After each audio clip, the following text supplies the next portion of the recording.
بھائیو، اللہ تعالیٰ نے ہمیں توفیق دی نماز عصر ادا کرنے کی۔ ایک قول جو راجح قول ہے، یعنی علماء کی اکثریت کا قول ہے کہ نماز عصر ہی وہ نماز ہے یا وہ وقت ہے جس کو قرآن کریم نے الصلاۃ الوسطیٰ کہہ دیا ہے کہ حافظوا علی الصلوات، ساری نمازوں پر محافظت کیا کرو۔ اور محافظت کا معنی ہے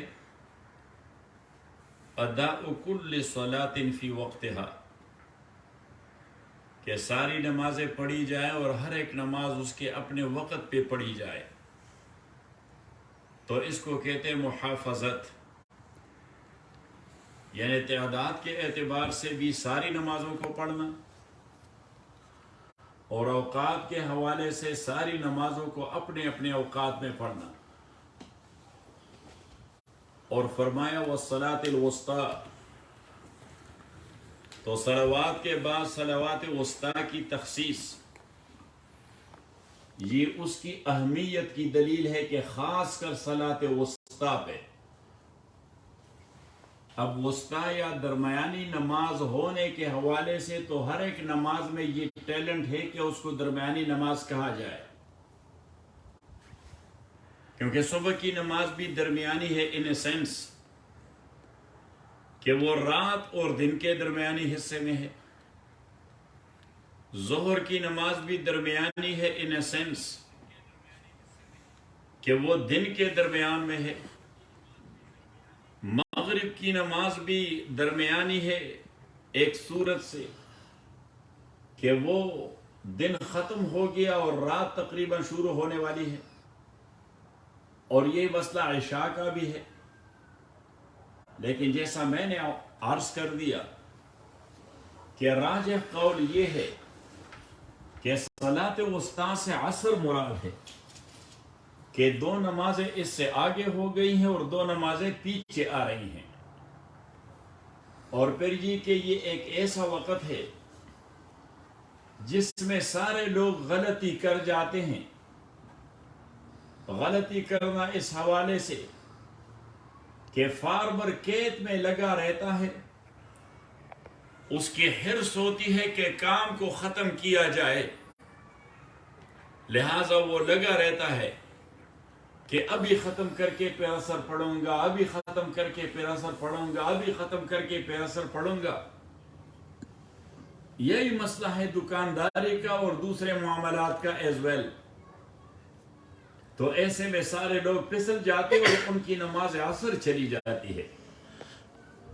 اور امام ترمذی نے ایک حدیث نقل کی ہے، رسول اللہ صلی اللہ علیہ وسلم نے فرمایا من فاتته صلاة العصر فكأنما وتر أهله وماله أو كأنما وتر أهله وماله، کہ جس سے نماز عصر فوت ہو گئی تو اس کا تو اتنا خسارہ ہوا جس طرح کہ کسی آدمی کے گھر پہ آگ لگ جائے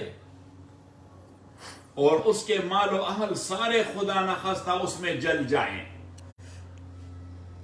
تو اللہ کریم نے ہمارے ساتھ احسان کر دیا، ہمیں توفیق دے دی باجماعت نماز پڑھنے کی، اور جس طرح اپنے مشائخ کے حکم اور وصیت کے مطابق حتی الامکان ہم کوشش کر رہے ہیں کہ جب تھوڑی دیر کے لیے آپس میں بیٹھ کے باتیں کر جاتے ہیں تو ہم انسان ہیں، خطاکار ہیں، گناہگار ہیں۔ ما یلفظ من قول الا لدیہ رقیب عتید، اللہ تعالیٰ فرماتے ہیں وَلَقَدْ خَلَقْنَا الْإِنسَانَ وَنَعْلَمُ مَا تُوَسْوِسُ بِهِ نَفْسُهُ وَنَحْنُ أَقْرَبُ إِلَيْهِ مِنْ حَبْلِ الْوَرِيدِ إِذْ يَتَلَقَّى الْمُتَلَقِّيَانِ عَنِ الْيَمِينِ وَعَنِ الشِّمَالِ قَعِيدٌ مَا يَلْفِظُ مِنْ قَوْلٍ إِلَّا لَدَيْهِ رَقِيبٌ عَتِيدٌ۔ اللہ کریم انسانوں کی نگرانی کے حوالے سے ہمارے ذہن میں یہ بات بٹھا رہے ہیں کہ آپ انسانوں کو میں نے پیدا کر دیا ہے. اب آپ انوینٹرز کے حوالے سے دیکھیں, جو انوینشن اور ایجاد کرتے ہیں اس کو اپنے ایجاد کے میرٹس اور ڈی میرٹس سارے معلوم ہوتے ہیں. مینوفیکچرر کے حوالے سے دیکھیں, جو مینوفیکچرنگ کرتے ہیں ان کو اپنے مینوفیکچرڈ تھنگ کی اور چیز کی میرٹس اور ڈی میرٹس, خوبیاں اور خامیاں ساری معلوم ہوتی ہے. تو اللہ تعالیٰ نہ تو انوینٹر ہے نہ مینوفیکچرر ہے, وہ تو کریٹر اور خالق ہے.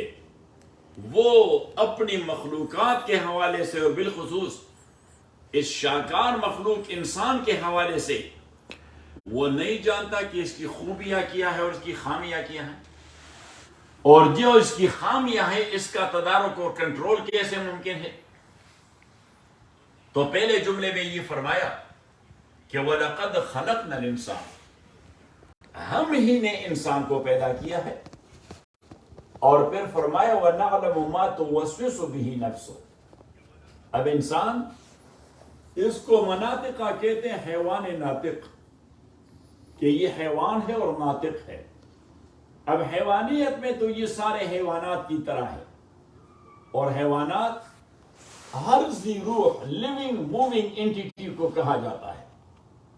تو لیونگ موونگ انٹیٹی, مچھر بھی حیوان ہے, مکھی بھی ایک حیوان ہے, پرندے سارے حیوان ہیں, بگز سارے حیوان ہیں, رینگنے والے ہوں یا اڑنے والے ہوں, اور حیوانات تو ہے حیوان, اور انسان بھی ایک حیوان ہے, کیونکہ اس میں حیوان کی ساری خصوصیات موجود ہیں. نمبر 1, یہ جسم ہے, باڈی رکھتا ہے. نمبر 2, یہ نامی ہے, نمو کرتا ہے, پلتا پھولتا ہے. نمبر 3, یہ حساس ہے, حس اور سینس رکھتا ہے. اور نمبر 4, متحرک بالارادہ ہے, اپنے ارادے سے حرکت کرتا رہتا ہے. تو سارے لیونگ موونگ انٹیٹی میں یہ 4 خواص ہیں. یہ 4 خواص موجود ہو تو اس کے حیوان کہتے ہیں. تو انسان بھی حیوان ہے. تو ان دس سینس یہ گدھا, یہ گھوڑا, یہ کتا, یہ گیدڑ, یہ لومڑی, یہ سانپ اور بچھو, یہ مکر اور مکھی اور مچھر, یہ سارے ہمارے کزنز ہیں. ہم حیوان ہیں اور وہ بھی حیوان ہیں, اور تقاضے بھی ہمارے ایک جیسے ہیں. کھانا ہم بھی, ہمارا بھی ڈیمانڈ ہے اور ریکوائرمنٹ ہے, ان کا بھی ہے. پینا ہمارا بھی ریکوائرمنٹ ہے, ان کا بھی ہے. مجامعت اور میاں بیوی کا ملنا یا نر اور مادے کا ملاپ, یہ ہماری بھی ریکوائرمنٹ ہے اور ان کی بھی ریکوائرمنٹ ہے. گرمی سردی سے وہ بھی کہیں شیلٹر ڈھونڈتے ہیں, ہم بھی شیلٹر ڈھونڈتے ہیں. تو یہ ہمارے مشترکات ہیں, یہ ہمارے کامنالٹیز ہیں.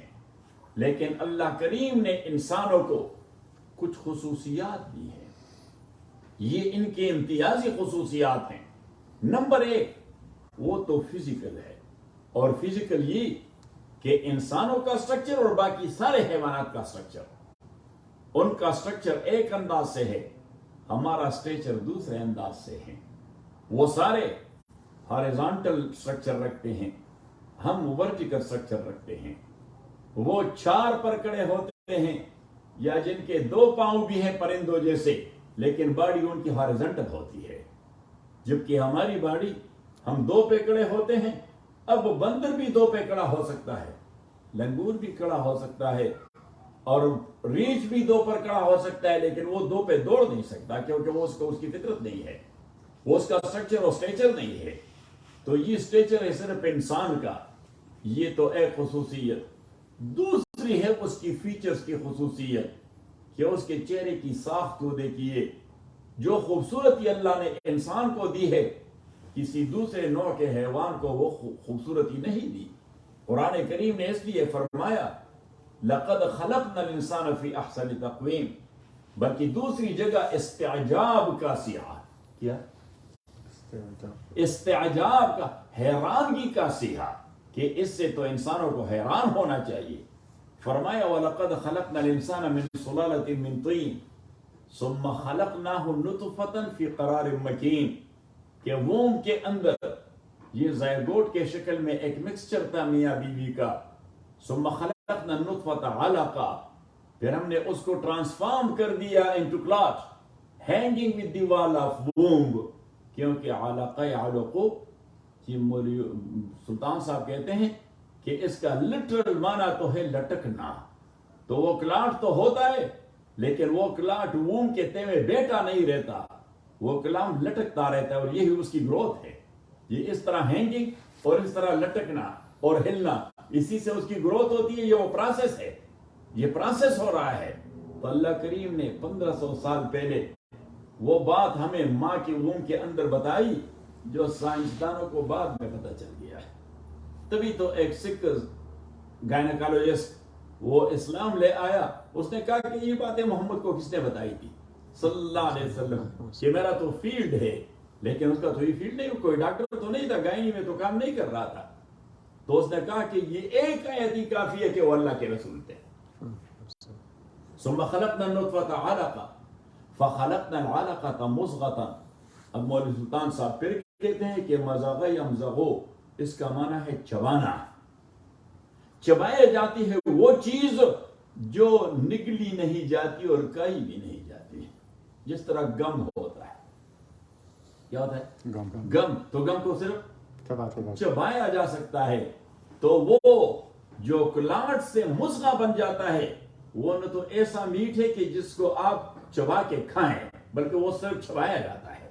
تو اللہ کریم فرماتا ہے کہ آپ اس کو دے کے ٹچ کر دے تو وہ گم کی طرح ہے. فَخَلَقْنَا الْمُضْغَةَ عِظَامًا اور پھر میں نے اس کے بعد اسی مضغہ اور گم کو سکیلیٹن بنا دیا ہے. عظامًا میٹ سکیلیٹن بنا دیا، ڈانچہ بنا دیا. فَكَسَوْنَا الْعِظَامَ لَحْمًا اور اللہ کریم نے فرمایا کہ پھر میں نے اسی کو فیشن کر دیا. فیشن کرنا جس طرح ہم کہتے ہیں باڈی ورک. یہ فَكَسَوْنَا الْعِظَامَ لَحْمًا پھر میں نے اس کی ڈینٹنگ پینٹنگ کروا دی اور اس کو فلیش لگا دیا اور سکن لگا دیا، اس کو بھروا دیا، اس کے بمپ ڈمپس اور ہمس سارے وہ خوبصورت بنا دیے. فَكَسَوْنَا اب دیکھیے یہ پروسیس. اور پھر اللہ کریم نے فرمایا کہ اس سے پہلے بھی میں نے لاکھوں مخلوقات پیدا کر دیے تھے اور ان میں بھی حیوانیت کی صفت ہے. یہ انسان بھی بنیادی طور پر حیوان ہی ہے. تو اللہ کریم نے فرمایا کہ فَكَسَوْنَا الْعِظَامَ لَحْمًا نہ اب یہ جو اتنی خوبصورت شکل میں نکل آئے. تو مجھے دیکھیے آپ کسی چیز کی خوبصورتی کو دیکھ کر اس طرح کر جاتے سبحان اللہ، یہ تو عجیب چیز ہے. صحیح. اب تعجب اس کو ہوتا ہے جو ایکسپیکٹ نہیں کرتا. آپ کسی چیز کی توقع نہیں کرتے اور سڈنلی آپ نے دیکھ لیا تو آپ کو حیرانگی ہو جاتی ہے. صحیح. اور آپ ایکسپیکٹ نہیں کرتے، اس کا معنی ہے کہ آپ کا علم محدود ہے.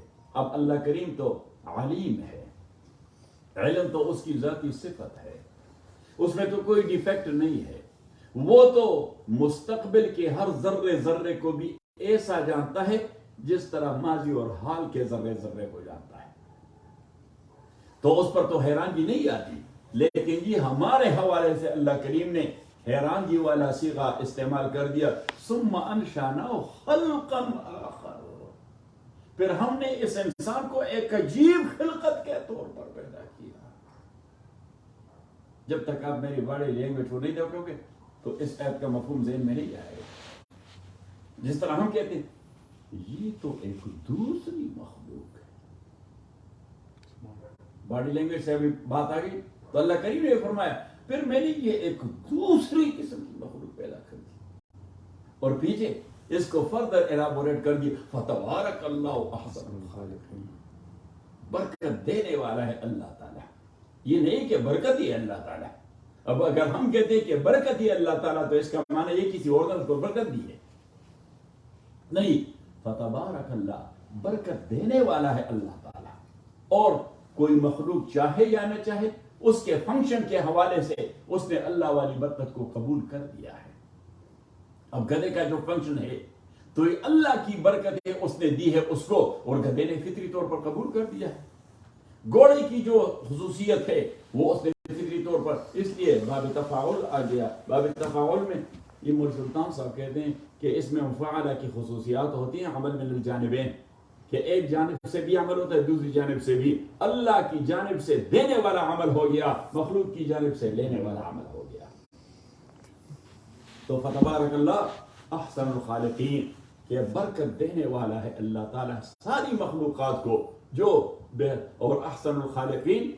اور سلطان صاحب پھر کہیں گے کہ خالقین تو جمع ہے اور احسن صیغہ اس میں تفضیل کا, تو اس کا معنی یہ ہے کہ پیدا کرنے والوں میں سے سب سے خوبصورت پیدا کرنے والا اللہ تعالیٰ ہے, تو کوئی دوسرا تو پیدا کرنے والا ہے نہیں.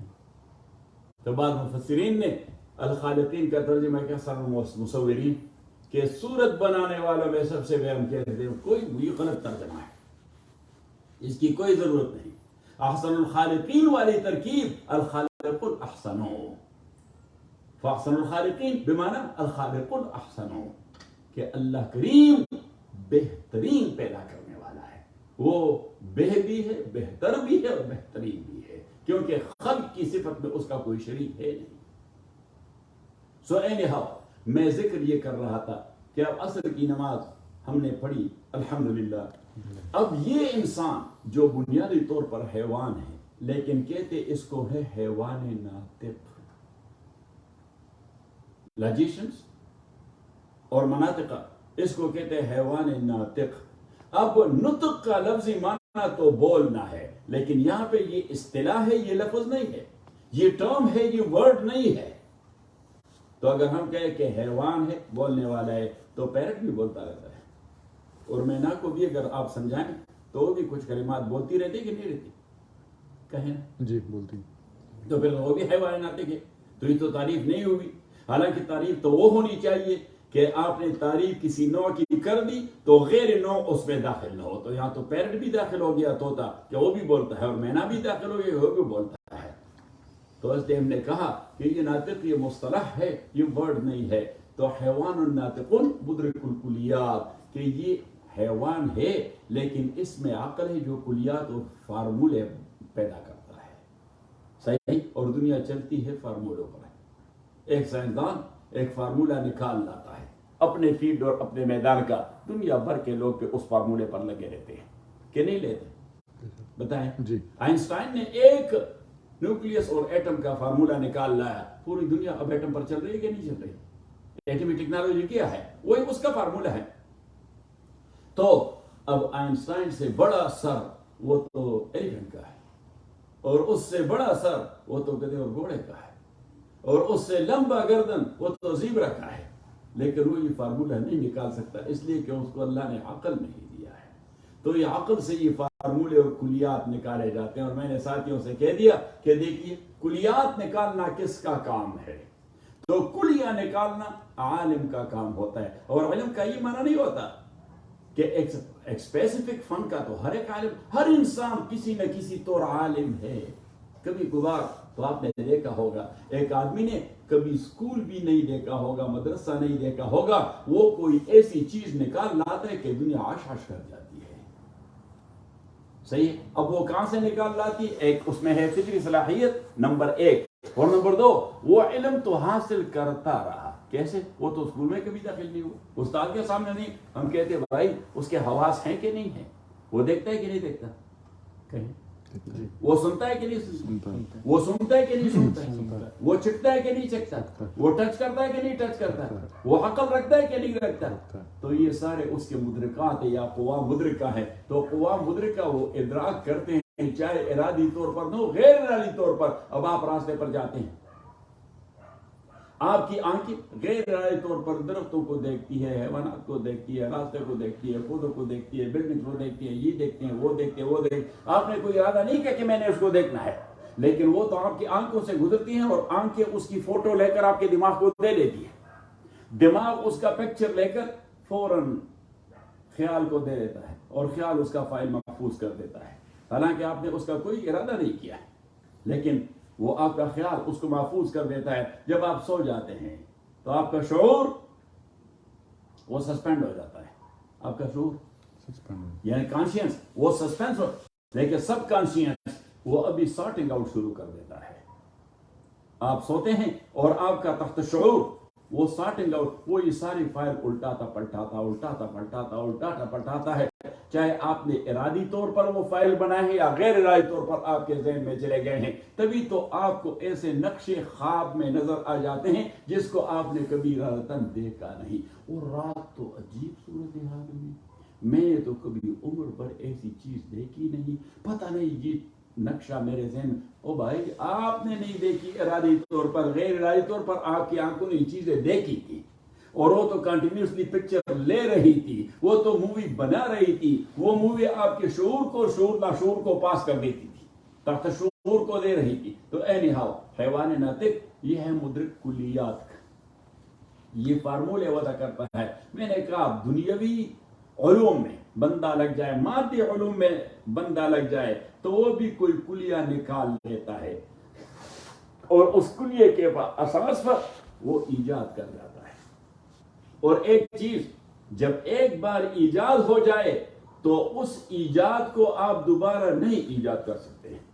اس کو امپروو تو کر سکتے ہیں لیکن اس کو دوبارہ ضرورت نہیں. جب ضرورت نہیں تو اللہ کریم وہ بٹن آف کر دیتا ہے، سارے انسانوں کا آف کر دیتا ہے. یہی اللہ کی وحدانیت کی دلیل ہے. حالانکہ ایک ایجاد تو ایک سائنسدان نے کیا ہے، یہ لاکھوں کروڑوں جو اور موجود ہے وہ اس چیز کو دوبارہ کیوں نہیں ایجاد کر سکتے؟ اس لیے کہ سینٹرل کنٹرول اور سینٹرل بٹن کس کے اختیار میں ہے؟ تو اللہ کریم نے صلاحیت کے اس بٹن کو آف کر دیا کہ وہ کام ہو گیا. اور یہ مسئلہ میرے ساتھیوں سے کہہ دیا اگر دین کے باب میں ہو تو مجتہد اجتہاد کر جاتا ہے، اور جس مسئلے کا ایک بار مجتہد اجتہاد کر جائے اس کا دوبارہ اجتہاد نہیں ہو سکتا.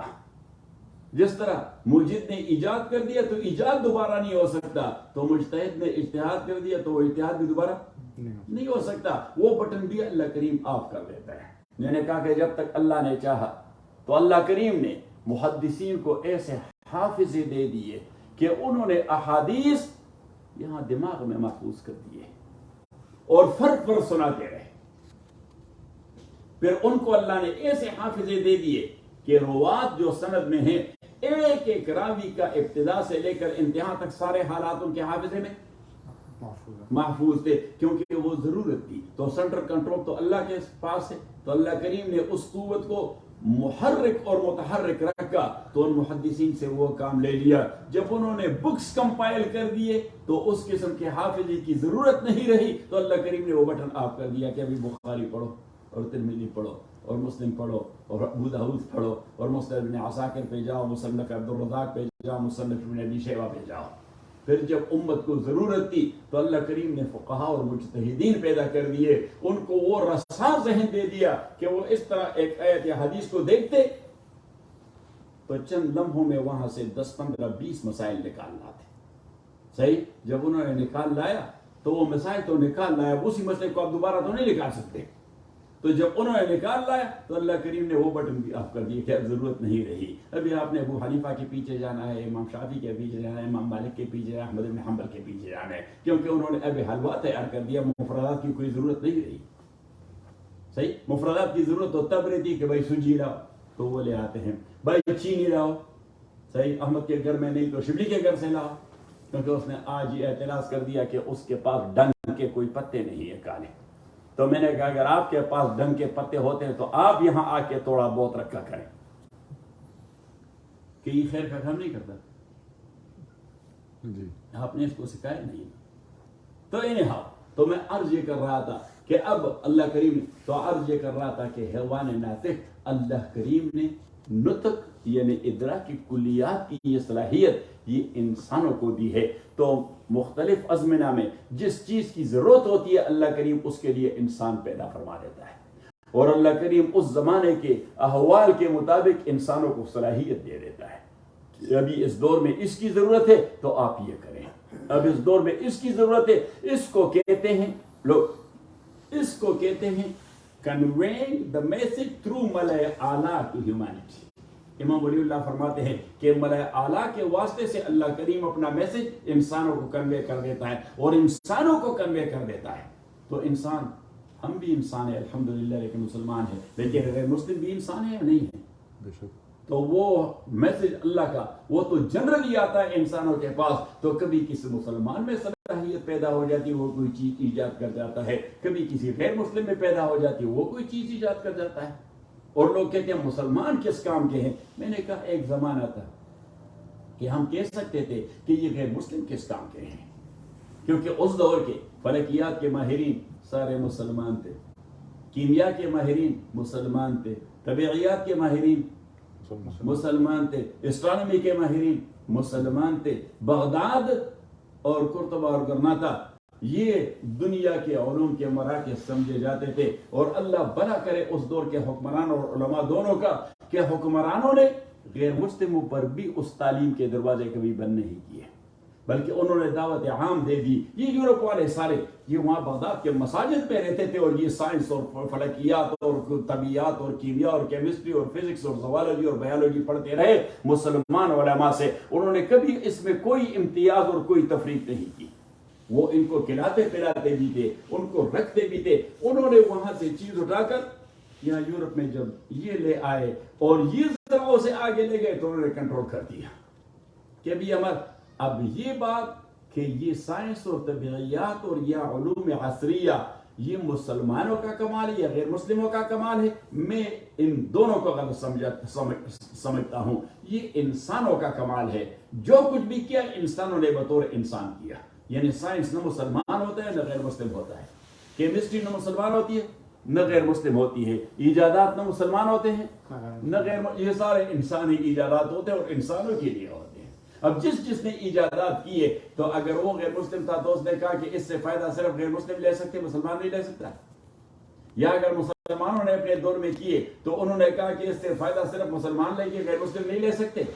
بھائی یہ انسانوں کی میراث ہے، یہ مسلمانوں کی میراث نہیں، یہ انسانوں کی میراث ہے. یہ کوئی یہودی، عیسائی یا ہندو اور سکھوں کی میراث نہیں. تو حیوان ناطق بات بھی میں عرض کر رہا تھا. اب جب حیوان ناطق ہے تو یہ بولے گا بھی، یہ سوچے گا بھی، یہ بولے گا بھی، یہ سوچے گا بھی، یہ کرے گا بھی. تو جب یہ آپس میں بیٹھے رہتے ہیں تو کبھی کبھار کوئی نامناسب بات بھی ان کی زبان سے نکل جاتی ہے. نبی کریم صلی اللہ علیہ وسلم اس لیے، حالانکہ آپ صلی اللہ علیہ وسلم تو معصوم تھے، لیکن امت کی تعلیم کے خاطر ہر مجلس سے فارغ ہو کے وہ کہتے سبحانک اللہم اشہد ان لا الہ الا انت استغفرک واتوب الیک، کہ اگر کوئی ایسی ویسی بات ہوتی ہے تو اللہ کریم ہم آپ سے استغفار مانگتے. تو جو آیت میں نے پڑھی تھی، آیت بھی نہیں، آیت کے 2 بلکہ 3 الفاظ ہیں. صحیح، اگر آپ ذرا زیادہ تحقیق کریں تو 4 الفاظ ہیں، یا بلکہ 5 الفاظ ہیں. عبادی جو اصل میں ہے عبادی، اور پھر ہے فتقو اور نی. سو یا عبادی یا اتقو نی، سو 5 کلمات ہیں. بظاہر تو الفاظ 2 ہی ہیں لیکن کلمات نحوی اعتبار سے 5 ہیں. یا اس کو ہم کہتے ہیں حرف ندا. عبادی اصل میں ہے عبادی، 2 کلمات ہیں. تخفیف کی وجہ سے یا کو ساقط کر دیا. سو عبادی او میرے بندو، سو میرے ایک کلمہ اور بندو دوسرا کلمہ. اور اتقو ڈرو، نی مجھ سے، تو 5 کلمات ہو گئے. تو یا عبادی فتقونی، اور میرے بندو مجھ سے ڈرا کرو. اب ڈرنا اللہ سے کیا ہے کہ اس کے حکم کو وائلیٹ نہ کیا جائے، اس کے فرمان کو پامال نہ کیا جائے. تو جو حدیث میں نے روایت کی ہے حضرت ابو ذر رضی اللہ تعالی عنہ سے رسول پاک صلی اللہ علیہ وسلم نے فرمایا، ابو ذر، اور ابو ذر تو صوفی صحابی تھے، اس کو علماء فرماتے یہ زاہد صحابی تھے. کیا تھے؟ یہ درویش صحابی تھے. صحیح، وہ ذاتی ملکیت کے قائل نہیں تھے. وہ ایک زمانے میں یہ افغانستان میں جب سوویت یونین آیا تھا اور جہاد چل رہا تھا وہاں، تو ہمارے پاکستان میں بھی کچھ سرخے بنے ہوئے تھے. صحیح، اس زمانے میں یہ فیشن بنا ہوا تھا کہ کوئی آدمی 2-4 جماعتیں پڑھ کے اپنے کو سرخا کہتا تھا کہ میں کمیونسٹ ہوں. اور میں، حالانکہ اس کو تعریف بھی نہیں آتی کہ ڈیفینیشن کمیونزم کی کیا ہے اور سوشلزم کی کیا ہے، اور سوشلزم اور کمیونزم کی ڈسٹنکشن کیا ہے. صحیح کہ سوشلزم کے 2 کنٹینٹس کیا ہے بنیادی طور پر اور کمیونزم کے 2 کنٹینٹس کیا ہے. پتہ نہ ہوتا لیکن 2-4 کلاسیں پڑھی تھی تو وہ کہتا تھا میں کمیونسٹ ہوں یا میں بتائیں میں سوشلسٹ ہوں. تو اس زمانے میں کیونکہ وہاں پاکستان میں علماء تو ذرا زیادہ سختگیر ہیں تو جب ان کا خوف ہوتا تھا تو یہ عجیب لوگ تھے یہ کہتے تھے ہم حضرت ابو ذر کے فالوور ہیں وہ بھی سوشلسٹ ہیں. صحیح کیونکہ حضرت ابو ذر رضی اللہ تعالیٰ عنہ وہ ذاتی ملکیت اس نے کہا کہ ضرورت کیا ہے ملکیت رکھنا بس جو آپ کی ضرورت ہے وہ استعمال کرتے جو زیادہ کسی اور کو دے دیں. بہت ساری ضرورت مند ادھر ادھر بغیر کھانے کے پھر رہے ہیں بغیر پینے کے پھر رہے ہیں بغیر مکان کے رہ رہے ہیں اور بغیر کپڑوں کے اور بغیر ضرورت کے ہیں. صحیح اور وہ فرماتے ہیں کہ حضور علیہ الصلوۃ والسلام نے ہمیں کہہ دیا. ابو سعید کی حدیث ہے امام بخاری نقل کی ہے تعلیقاً. امام بخاری نقل کی ہے تعلیقاً یعنی سندن نہیں تعلیقاً لیکن امام کے معلقات سارے مسندات ہیں. امام کے معلقات سارے مسندات ہیں. تو مسند حدیث ابو سعید رضی اللہ تعالیٰ فرماتے ہیں کہ رسول اللہ صلی اللہ علیہ وسلم نے ہمیں بیان کیا تو فرمایا من کان لہ فضل زاد فلیعد به الی من لا زاد لہ ومن كان له فضل ركب فليعد به الى من ركب له فذكر من اصناف المال حتى ظننا انه لا حق لاحد منا في فضله. ابو سعید فرماتے ہیں کہ حضور علیہ السلام نے ایک بار بیان میں فرمایا کہ جس کے پاس ضرورت سے زیادہ پیسے ہیں وہ اس کو دے دے جو ضرورت مند ہے. جس کے پاس ضرورت سے زیادہ سواری ہے وہ اس کو دے دے جس کے پاس سواری نہیں. حضرت ابو سعید فرماتے ہیں صلی اللہ علیہ وسلم نمبر 1 جس کے پاس ضرورت سے زیادہ کپڑے ہیں وہ اس کو دے دے جس کو کپڑے نہیں ہو. جس کے پاس ضرورت سے زیادہ جوتے ہیں وہ اس کو دے جس کے پاس کپڑے نہیں. جس کے پاس ضرورت سے زیادہ قلم ہے وہ اس کو دے جو اس کے اس طرح چیزیں ذکر کر رہے تھے. ابو سعید فرماتے ہیں کہ ہم تو یہ یقین کر گئے کہ جب ضرورت سے زیادہ کوئی بھی چیز ہو تو کسی کا اس کو اپنے پاس رکھنے کا کوئی حق نہیں باقی رہتا. سو حضرت ابو ذر رضی اللہ تعالیٰ عنہ یہ صوفی صحابی تھے اور نبی کریم صلی اللہ علیہ وسلم کا کمال یہ تھا کیونکہ وہ تو کامل و اکمل شخصیت تھی. اللہ کی مخلوق میں سب سے اکمل ترین شخصیت رسول پاک صلی اللہ علیہ وسلم. تو اس اکمل ترین شخصیت نے جب حضرت ابو ذر رضی اللہ تعالیٰ عنہ کو بات کہی میں نے عرض کیا کہ آپ صلی اللہ علیہ وسلم کا کمال یہ تھا کہ ہر بندے کو اس کے اپروچ اور اس کی ذہنیت کے مطابق بات کرتے ہیں کیونکہ اس کا مقصد یہ نہیں تھا کہ یہ بندہ مانے کہ میں کتنا بڑا آدمی ہوں. نہیں اس کا مقصد یہ ہوتا تھا کہ اس بندے کی ذہن میں بات آ جائے یہ بندہ بات کو سمجھے. تو آپ صلی اللہ علیہ وسلم کے پاس بزگر آتے تھے مینز فارمر سہرائی لوگ سادہ لوگ ہوتے ہیں. تو آپ صلی اللہ علیہ وسلم اس کے ساتھ سادہ انداز سے بات کرتے تھے. ٹیلنٹڈ آدمی آتا آپ صلی اللہ علیہ وسلم کا لیول کلام کا ذرا اوپر ہو جاتا.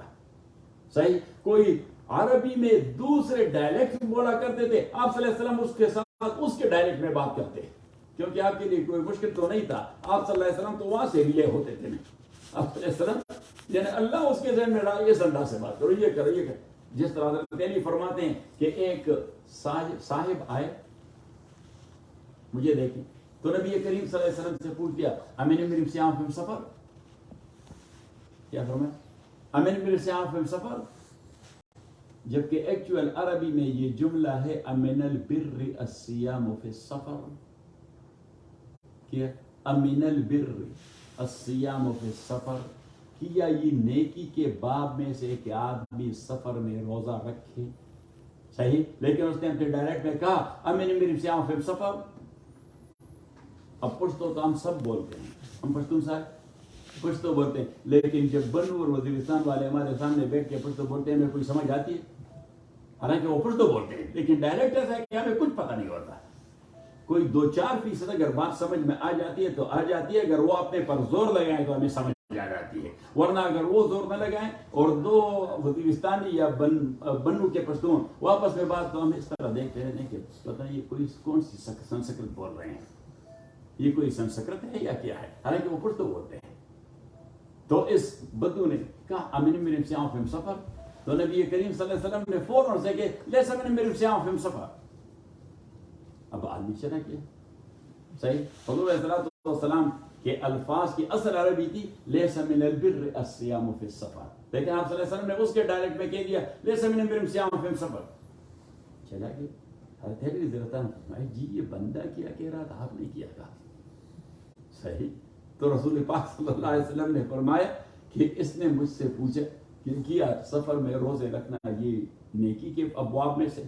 تو میں نے کہا کہ نہیں یہ نیکی کے ابواب میں سے نہیں، اگر تکلیف ہو سفر میں آپ روزے بھی رکھیں. صحیح. تو حضرت علی رضی اللہ تعالیٰ نے فرمایا یہ کون سی زبان میں بات کر رہا تھا؟ اس نے کہا عربی میں کر رہا تھا، لیکن اپنی ڈائریکٹ میں کر رہا تھا، کیونکہ الف لام نہیں استعمال کرتے، الف میم استعمال کرتے ہیں. ان کی زبان میں تعریف کے لیے الف لام نہیں آتے، کیا آتے؟ الف میم آتے ہیں. جیسے میں نے میری سفر تو حضرت علی رضی اللہ عنہ نے اس طرح ہنس کے یا مسکرا کے کہہ دیا ومن علمہ ھذا، اللہ کے نبی یہ زبان آپ کو کس نے سکھائی، یہ ڈائریکٹ آپ کو کس نے سکھایا؟ تو رسول پاک صلی اللہ علیہ وسلم نے یا علی ادبنی ربی فاحسن تادیبی، مجھے اللہ نے سکھایا اور مجھے بہترین طریقے سے سکھایا. مازن میں آ رہی کہ نہیں آ رہی؟ تو میں عرض یہ کر رہا تھا کہ آپ صلی اللہ علیہ وسلم ہر بندے کے ساتھ اس کے فہم کے مطابق اس کی زبان میں بات کرتا ہے. تو یہاں حضرت ابوذر چونکہ صوفی صحابی ہیں، کیا ہے؟ صوفی اور درویش اور فقیر اور زاہد صحابی ہیں. تو حضرت نبی کریم صلی اللہ علیہ وسلم نے اسے کہا کہ ابا ذر اتق اللہ حیث ما کنت، اللہ سے ڈرا کرو جہاں بھی ہو. ہم بھی اللہ سے ڈرتے ہیں، لیکن جب سامنے دو چار آدمی ہم کو دیکھتے ہوتے ہیں، اگر ہم تنہائی میں ہوتے ہیں تو وہاں ہم جم کر جاتے ہیں حرام پہ، وہاں ہم جم کر جاتے ہیں بے حیائی پر، وہاں ہم جم کر جاتے ہیں فحاشی اور عریانی پر. لیکن جب لوگ دیکھتے ہیں تو اپنی عزت محفوظ رکھنے کے لیے ہم پھر اس سے رک جاتے ہیں. یہ تقویٰ نہیں ہے. تقویٰ یہ کہ آپ تنہائی میں بھی ویسے ہوں جس طرح آپ ہجوم میں ہوں. تو اتق اللہ حیث ما کنت کا یہی معنی ہے کہ اتق اللہ، اللہ سے ڈرا کرو چاہے آپ ہجوم میں ہو، لوگوں کے نظروں کے سامنے ہو یا کوئی بھی نہ ہو، لیکن آپ ایک کام نہیں کرنا چاہتے اس لیے کہ وہ اللہ کے حکم کے مخالف. اور فرمایا وَأَتْبِعِ السَّيِّئَةَ الْحَسَنَةَ تَمْحُوهَا. ہم انسان ہیں، ہم سے گناہ ہو جاتے ہیں، برائیاں ہو جاتی ہیں. تو فرمایا کہ ابو ذر اگر کوئی برائی سرزد ہو گئی تو رائٹ آفٹر دے کوئی نیکی کا کام کرو تاکہ وہ اس کو وائٹ آؤٹ کر دے. تو نیکی کا کام برائی کے بعد کرنا ایسا ہے جس طرح آپ کے کپڑے پر چھائی گر گئی اور آپ نے فوراً اس پہ پانی ڈال دیا اور تھوڑا سا صابن مل کے اور اس کو صاف کر دیا. تو فرمایا وَأَتْبِعِ السَّيِّئَةَ الْحَسَنَةَ تَمْحُوهَا. اور تائید قرآن کریم کی آیت سورہ ہود کی یا سورہ رعد کی. مولوی یوسف صاحب مولوی سلطان صاحب he will bail me out that وَأَقِمِ الصَّلَاةَ طَرَفَيِ النَّهَارِ وَزُلَفًا مِنَ اللَّيْلِ إِنَّ الْحَسَنَاتِ يُذْهِبْنَ السَّيِّئَاتِ ذَلِكَ ذِكْرًا لِلذَّاكِرِينَ. سورہ رعد یا سورہ ہود؟ سورہ ہود. إِنَّ الْحَسَنَاتِ يُذْهِبْنَ السَّيِّئَاتِ، کہ حسنات یہ سیئات کو وائٹ آؤٹ کر جاتی ہے. تو وَأَتْبِعِ السَّيِّئَةَ الْحَسَنَةَ تَمْحُوهَا. اور تیسری بات آپ صلی اللہ علیہ وسلم نے فرمایا وَخَالِقِ النَّاسَ بِخُلُقٍ حَسَنٍ. لوگوں کے ساتھ معاملات خوش اخلاقی اور خوش اسلوبی سے کیا کرو. لوگوں کے ساتھ معاملات خوش اخلاقی اور خوش اسلوبی سے کیا کرو. یہ میں ابھی مولوی سلطان صاحب سے یہی کہہ رہا تھا کہ ایک آدمی کو اللہ تعالیٰ علم دے دے. تو ہمارے شیخ رحمۃ اللہ علیہ وہ فرمایا کرتے تھے کہ علم کے 3 بچے ہیں وہ لازمی ہونے چاہیے، ورنہ پھر یہ علم بانج ہے. پھر یہ علم کیا بانج ہے اور لا ولد اور اشولس ہے. تو فرمایا کہ ایک علم کے ساتھ عمل کا بچہ ہونا چاہیے. حضرت علی رضی اللہ عنہ نے ایک بار اپنے خطبے میں فرما دیا کہ ہتف العلم بالعمل وإلا لارتحل. مولوی سلطان صاحب یہ جملہ یاد رکھیں. حضرت علی نے فرمایا ہتف العلم بالعمل وإلا لارتحل. اور ہاتف، یہ ٹیلی فون کو عربی میں ہاتف کہتے ہیں، اگرچہ ماڈرن لوگ اس کو ٹیلیفون کہتے ہیں. کیا کہتے ہیں؟ ہاتف. ماڈرن لوگ ٹیلیفون کہتے ہیں، لیکن ایکچوئل لفظ کیا ہے؟ ہاتف. یعنی وہ چیز جو غائبانہ بول رہا ہے. تو غائبانہ اس لیے کہ جہاں پہ آواز آتی ہے وہاں تو کوئی انسان نہیں ہوتا، لیکن آواز آتی ہے تو اس لیے اس کو ہاتف کہتے ہیں. ہاتف اصل میں یعنی غیبی آواز کو کہتے ہیں. تو ٹیلی فون کو ہاتف کہتے ہیں. حضرت علی فرمایا ہتف العلم بالعمل. تو آپ اس کو ماڈرن ٹرمینالوجی میں ٹرانسلیٹ کریں تو علم نے عمل کو کال کیا. علم نے کیا عمل کو ٹیلی فون ملایا. علم نے عمل کو ٹیلی فون, اور اگر عمل نے ہلو نہیں کر دیا تو علم نے بھی ہینگ اپ کر دیا. یعنی میز کہ حضرت علی فرماتے ہیں کہ علم نے عمل کو کال کر دیا کہ ہو جا صحیح, اور اگر عمل نہ ہوا تو علم بھی اس بندے کو چھوڑ جاتا ہے کہ میرا آپ کے ساتھ کیا تعلق ہے. تو ایک بچہ ہے اس کا عمل, اور دوسرا بچہ ہے اس کا آداب, اور تیسرا بچہ ہے اس کا اخلاق. تو اگر ایک بندے کو اللہ کریم نے کچھ سمجھ بوجھ دے دی دین کی, نہ اس میں عمل آیا, نہ اس میں آداب آئے, نہ اس میں اخلاق آئے, تو بانج علم ہے. حضرت امام مالک رحمۃ اللہ علیہ نے فرمایا العلم بلا عمل عقیم, العلم بلا عمل عقیم, علم ہو لیکن عمل نہ ہو یہ بانج ہے. والعمل بلا علم سقیم, اور آدمی عمل کرتا رہے لیکن اس کو اس کا پتہ نہیں کہ صحیح بھی ہے کہ غلط نہیں ہے, تو یہ عمل مریض ہے. یہ کیا ہے؟ مریض ہے. وکلاہما طریق مستقیم, جب علم اور عمل دونوں یکجا ہو جائیں یہی طریق مستقیم ہے جس کا ہم ڈیمانڈ کرتے ہیں کہ اہدنا الصراط المستقیم, کہ بات کی سمجھ بھی عطا فرما اور اس پہ عمل کرنے کی توفیق بھی دے. اہدنا الصراط المستقیم کا معنی یہ ہے کہ بات کی سمجھ بھی عطا فرما اور اس بات پر عمل کرنے کی توفیق. اور امام مالک ہی کا دوسرا قول ہے کہ من تفقہ ولم یتصوف فقد تفسق, جس نے علم تو حاصل کر دیا لیکن عمل نہیں کیا. تفقہ کا معنی علم حاصل کرنا, تصوف کا معنی عمل کرنا. یہ آج کی صوفیوں کی بات نہیں کر رہا, وہ دکانداریاں ہیں. کیا ہے وہ؟ مرزا صاحب برا تو نہیں مانتے اس لیے کہ آپ صوفی نہیں ہیں, صحیح ہے, وہ کاروباری صوفی, صحیح ہے. تو من تصوف من تفقہ ولم یتصوف فقد تفسق, جس نے علم حاصل کیا اس پہ عمل نہیں کرتا تو امام مالک رحمۃ اللہ فرماتے وہ فاسق ہے, اس نے تو فسق کیا. اور فرمایا ومن تصوف ولم یتفقہ فقد تزندق, جس نے عمل شروع کر دیا اور یہ نہیں سمجھتا کہ میں صحیح بھی کر رہا ہوں یا غلط کر رہا ہوں, وہ زندیق بن گیا. ومن جمع بینہما فقد تحقق, جس نے عمل اور علم کو یکجا کر دیا وہ حقیقت پر جا پہنچا.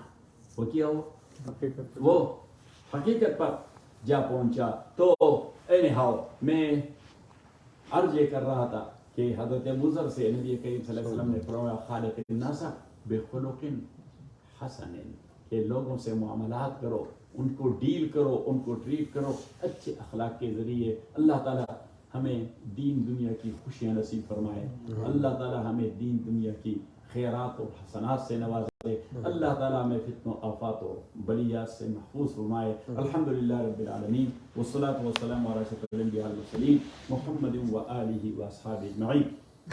اللهم ربنا احسن عاقبتنا في الأمور كلها واجرنا من خزي وعذاب الآخرة.